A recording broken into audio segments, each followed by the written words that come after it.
Vídeo rápido para a gente falar sobre AES e sobre Auren, o que eu fiz com as minhas ações de AES Brasil, o racional por trás desse movimento, e vocês vão descobrir o real motivo por trás de toda essa negociação.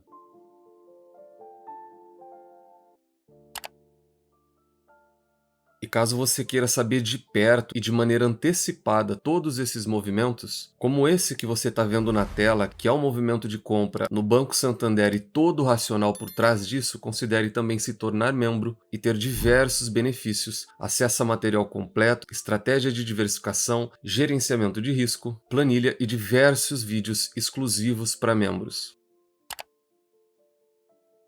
Na data de divulgação, a SB3 subiu quase 15%, porém quando a gente olha em todo o período, desde que ela se tornou a ES Brasil, a empresa entrega um retorno negativo de 20%, mesmo após toda essa alta. O que é diferente da Tiet 11, que era a ES Tietê, da qual eu sempre fui sócio, e ainda tenho muito costume de chamar essas empresas de AES Tietê e de CESP. Tiet 11, que em seus últimos 3 anos de negociação, retornou mais de 80% ao sócio. E aqui embaixo eu deixei separado como fica claro o que a empresa era e o que a empresa se tornou. Tiet 11 era uma empresa que remunerava muito bem e tinha um operacional muito bom. Entregou a empresa com uma relação de dívida líquida versus EBITDA na casa de 2 vezes, e alguns anos depois, aqui do lado direito, a gente vê para onde caminhou a dívida de AESB3. Quase 6 vezes a sua dívida versus EBITDA. Quando a gente compara a dívida versus o operacional, ao EBIT dela, esse ratio ultrapassa 10 vezes. É uma situação muito crítica quando a gente compara o que ela era e o que ela se tornou. Por isso, na área de membros, e o comentário rápido para reforçar para vocês aqui também, a análise fundamentalista ela é mais expandida e a questão da dívida ela é o terceiro item de maior importância no Value Investing, e é isso que eu trago de maneira constante para centenas de membros do canal. E essa é a consequência de um caixa mal administrado. Ele foge do controle, a empresa ou vai à falência ou ela é vendida. Quando a gente olha para a Auren, a reação no dia foi extremamente contrário da ESB3. A empresa teve uma queda considerável, porque no curto prazo, e aqui a gente vai deixar o horizonte mais distante de lado, no curto prazo, a única vencedora é a ES Brasil, que foi precificada muito acima do que ela vale, e a gente já vai conversar sobre isso, sobre o ágio, e isso para a Auren acaba não sendo uma relação tão positiva quando a gente olha para o agora. Essa combinação de negócios vai gerar a terceira maior geradora do país, porém não se empolguem, porque nós falamos sim de uma empresa com muita capacidade de geração, com capacidade de receita e de um EBITDA muito promissor. Só que ao mesmo tempo, a gente sai de uma empresa muito saudável, que era a Auren, e por mais que eu sempre criticasse alguns projetos da empresa, e sou sócio das duas, eu sempre elogiei a gestão de caixa da empresa, uma empresa que cresce e ao mesmo tempo tem uma relação de dívida baixa, significa que a administração está fazendo um bom trabalho. Porém, eles se envolveram agora com o extremo oposto, com uma empresa que não era bem gerida, bem tocada e com uma gestão de caixa muito ruim. E independente daquilo que ela vai ter de receita, independente da grandiosidade que ela vai ter, nem só de receita vive uma empresa. Muitas empresas com receitas multibilionárias já vieram à falência ou quase faliram. E esse é o motivo do mercado ter penalizado tanto a empresa na data de divulgação e ainda estar cético com tudo que está por vir. A gente fala de uma nova empresa com uma alavancagem de quase 5 vezes. E as pessoas tendem a olhar uma alavancagem muito baixa da Auren contra uma muito forte da IS, e elas tendem a imaginar um meio termo, como se após a fusão a gente fosse ter uma alavancagem na casa de 3 vezes, 3 vezes e meio, porém não é. A dívida da IS é tão forte, é tão grande, que ela é quem vai puxar esse resultado final. E por mais que a gestão tente minimizar, a gente já vai falar disso, eles vão ter que focar em muito, eles vão ter que esquecer todo o restante, e inclusive isso vai impactar dividendos, a gente já vai comentar sobre, e focar na dívida para diminuir essa alavancagem 5 vezes é algo muito sério, é praticamente a dívida atual da IS Brasil, e a gente viu o que está acontecendo, ela está saindo do país.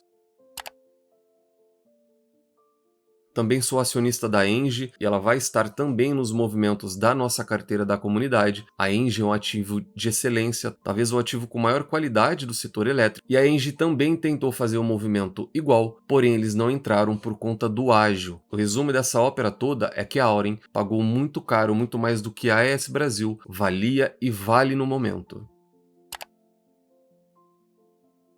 Por que ela fez tudo isso? Por que ela se arriscou tanto? A gente tem várias especulações, porém ninguém ainda se atentou naquilo que pode estar por trás do movimento. E eu queria me utilizar dos comentários do próprio CEO, onde eles têm um grande foco em diversificação e ele ressalta que as sinergias esperadas com as usinas hidrelétricas, eólicas e solares vão permitir que a companhia siga crescendo de maneira competitiva, principalmente no solar. E eu deixei separado aqui algo que a gente já tinha debatido, que era a importância de toda usina hidrelétrica. E quando eu paro para pensar, foi exatamente esse o racional de todo o pessoal da Auren. Eles devem ter imaginado o quê? A nossa dívida vai ficar mais alavancada, apesar do CEO falar que não vai impactar, não tenho dúvida, isso vai impactar dividendos.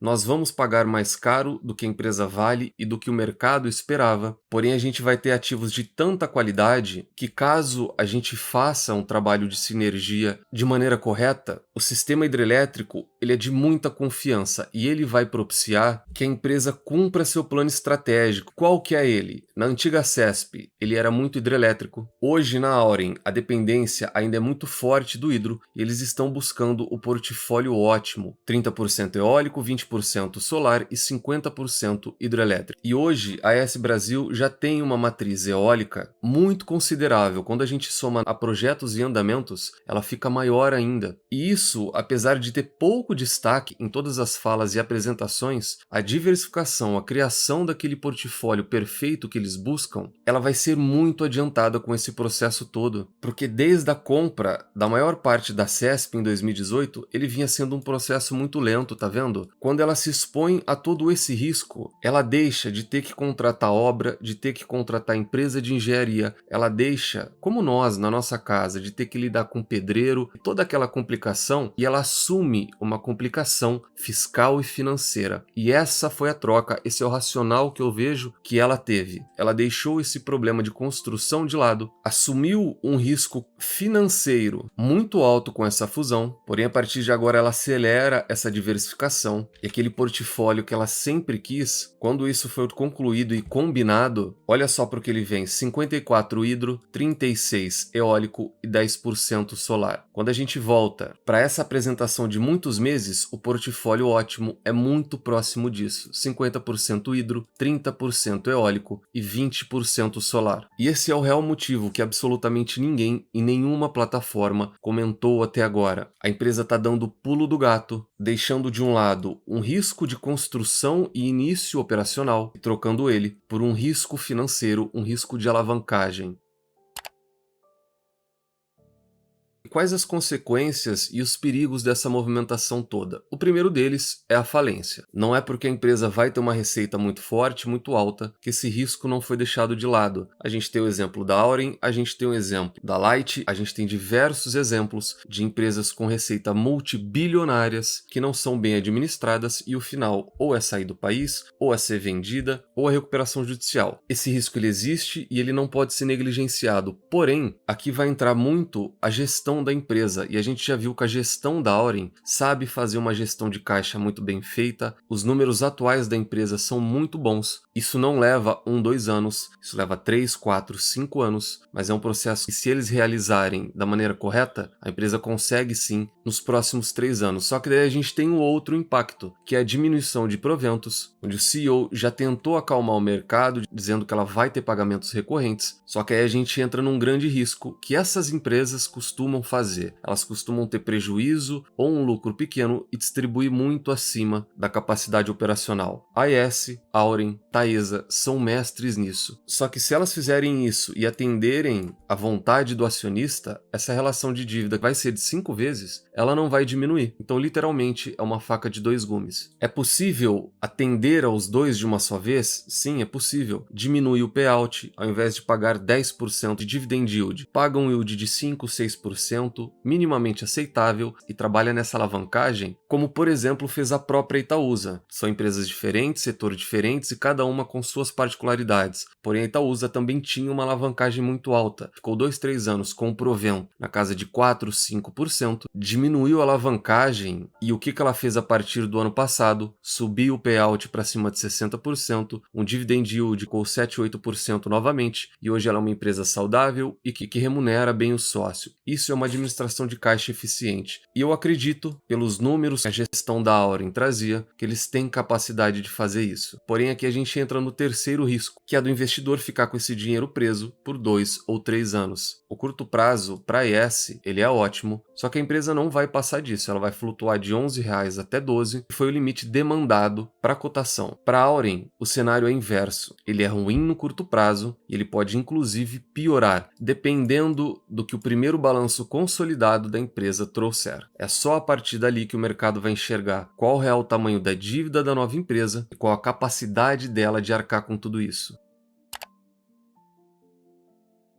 Eu sempre fui sócio da CESP, que distribuiu um yield de 10%, e também sempre fui sócio da Tiet11, que também sempre remunerou muito bem os sócios. E a ES Brasil sendo negociada muito abaixo daquilo que foi ofertado, já sabendo que esse valor não vai ultrapassar esses 11,55 até setembro, quando a gente pega papel e caneta, nenhuma dessas duas opções, a 1 e a 2, fazem sentido algum quando a gente olha para o minoritário. A grande maioria das pessoas estavam no prejuízo, porque buscou uma empresa com dividend yield alto sem olhar outros pilares que têm que ser observado antes, e a gente já sabe o preço limite dessa ação. Por que esperar qualquer outro movimento que possa corrigir para baixo, uma vez que a gente sabe que isso não vai acontecer? Então, no meu caso, eu vendi 100% das minhas ações de AES Brasil, da antiga AES Tietê. Somado a isso, eu não vou fazer movimento algum na minha posição em Auren. Não vou vender por conta da dívida e não vou comprar em forma de troca. Esse dinheiro ele vai ser rentabilizado conforme todo o nosso procedimento na área de membros. Ele vai vir para a carteira da comunidade, porque o investidor não pode cair no erro de achar que essa troca tem que ser realizada. Ele pode muito bem rentabilizar isso em caixa, estudar novas oportunidades e se expor a outras melhores. Na comunidade Value Investing, existe grande chance da gente fazer essa troca por Engie. Então, matematicamente, para finalizar, nenhuma dessas opções compensam quando a gente pega papel e caneta para o minoritário. A empresa deu o que ela tinha que dar, a gestão foi ineficiente, a dívida ficou fora de controle, assume o prejuízo ou assume o lucro, executa, paciência porque isso tudo faz parte e parte para outra, porque o futuro sempre guarda algo melhor. Deixa no comentário se gostaram ou não, se são sócios de Auren ou AES. Nunca se esqueçam das 3 chaves do sucesso. Encontre excelentes empresas a preços atrativos, com uma excelente gestão e nunca mais as vendam. Tranque as 7 chaves. O Value Investing foi e ainda é a melhor maneira do investidor pequeno e individual multiplicar o seu capital na bolsa de valores. Nos vemos no próximo vídeo e até lá.